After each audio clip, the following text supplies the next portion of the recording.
ఇదిలో శనివారంతో కూడుకున్నటువంటి కార్తీక ఏకాదశి లేదా ఉత్థాన ఏకాదశి, ఆ వెంటనే క్షీరాబ్ది ద్వాదశి, ఆషాఢ శుద్ధ ఏకాదశి అంటే తొలి ఏకాదశి నాడు యోగ నిద్రకు ఉపక్రమించినటువంటి శ్రీ మహావిష్ణువు కార్తీక శుద్ధ ఏకాదశి నాడు మేల్కొంటారట.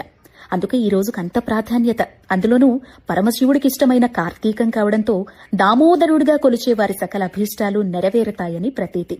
ఈ రోజున చేసేటువంటి ధ్యానం, జపతపాలు, దానాలు, ధర్మాలు, నదీ స్నానం, దీపారాధన, దైవారాధన, పురాణ పఠనం ఏదైనా 1000 అశ్వమేధ యాగాలు చేసినటువంటి ఫలితాన్ని ఇస్తుందిట. అది కూడా నిర్మలమైన మనస్సుతో చేస్తే. విష్ణు సాన్నిధ్యాన్ని కూడా పొందొచ్చట. ఉదయాన్నే లేచి స్నానం చేసి ఇంట్లో లేదా దేవాలయంలో చేసే దీపారాధన సర్వ పాపాల్ని నశింపచేస్తుంది.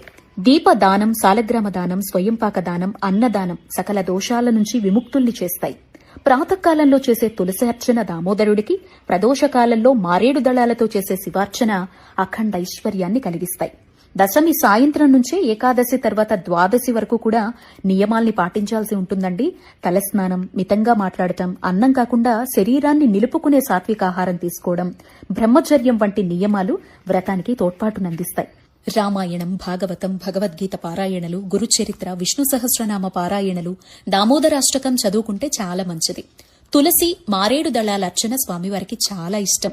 భగవంతుని ప్రేమ కోరుకునే వారికి ఏకాదశి, ద్వాదశి వ్రతాలు స్వామికి దగ్గర చేస్తాయి. ఎన్ని పూజలు, నోములు, వ్రతాలు చేసినా ఏకాదశి చెయ్యకపోతే వ్యర్థమట. ఒక్క ఏకాదశి చేస్తే చాలు అన్నీ చేసిన ఫలితం దక్కుతుందిట. ఎంత అద్భుతమో!